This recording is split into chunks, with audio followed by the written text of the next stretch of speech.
In this episode, we welcome Michel, CEO of Greubel Forsey. Welcome to Dubai. Thank you very much. It's really nice to meet you again. Pleasure. Thank you for having me.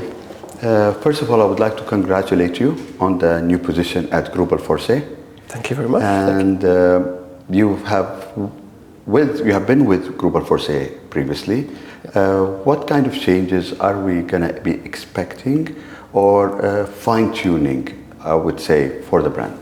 Sure. So I started at Greubel Forsey officially in 2016, which is where we first met, I believe, so a while ago.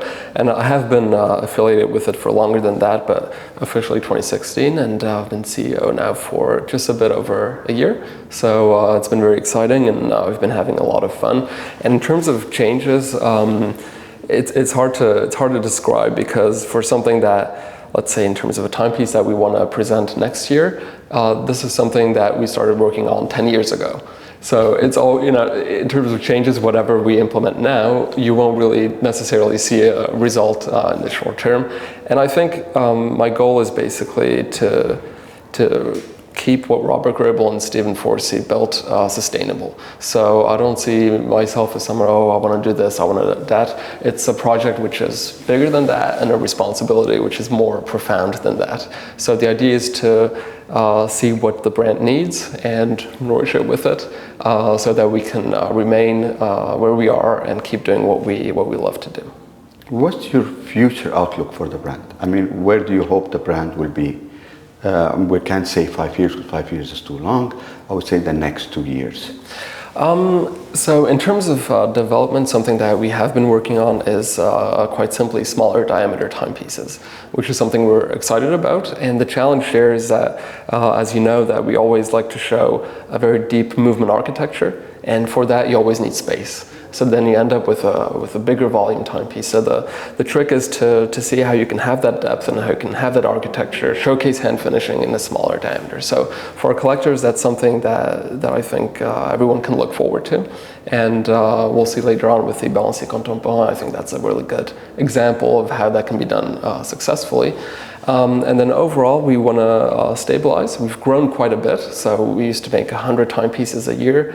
Over the past few years, we've grown to make 200. And today, that's where we're comfortable, and that's where we want to stop. So what's good is that with Robert Greubel and Stephen Forsey being the sole shareholders and us having complete independence, that gives us freedom. So no one asking us for growth, basically, and we can focus on what we like to do, is making the best possible watches that we can. Earlier this year, you launched Handmade 2. Can you tell us more about that project? Sure. And how important it is for the brand?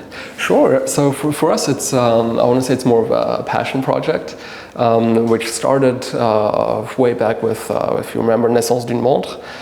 So that was the first time that we were able to explore true hand watchmaking.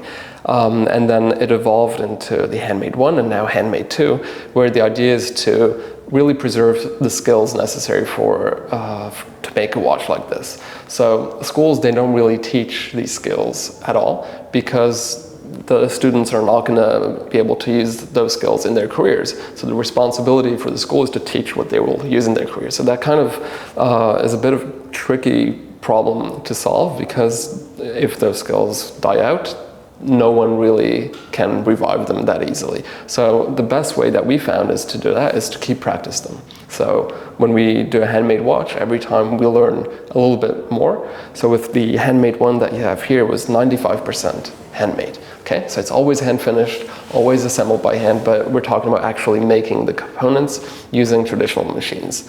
And now with Handmade 2, we were able to go up to 96%. So there was always small increments at this level where we try to learn something new and document what we do and preserve these skills in-house. I mean, since you're not using CNC machine, you're using historical machines. Correct. Was it easy to find these machines, to maintain them, and to find parts for them? To find every once in a while we do find a machine, but then maintaining them is of course tricky. Although I will say that these machines were really well made back in the day. You didn't have planned obsolescence. Like with today's technology, you need software updates and all that, but those machines were actually like solid. So if they're well maintained, they are fantastic tools. Of course, the biggest challenge is to operate them. Today, everyone can have these machines, right? And you can find them, you can buy them, but then you got to know what to do with them. And especially at our level, what was important is to have a handmade timepiece, but have it to the same quality standards as any Greubel Forsey. So that means that you have to machine with micron scale tolerances, but by hand. So that's really the tricky part, where the machines, they were not built to work at this level of precision, but that's the way we're using them today. How many watches can you produce per year? Because I know it can be very, very limited. We can make 2 to 3 per year.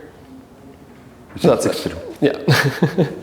You have another watch that you would like to show us, which you just released recently? That's correct, yeah. So this is the Balancier Contemporain. So this is the final edition of this movement here in stainless steel. Mm-hmm. And as we talked about before in terms of diameter and height, this is something that we feel is a perfect example of a timepiece which encompasses all of our values in a smaller diameter. So the final edition means that we're not going to have any other versions, any other models of this. The caliber is closed, and that's kind of our way to be transparent about how many pieces that we make of each model, and to protect our collectors' investments. Thank you so much. Thank you very much.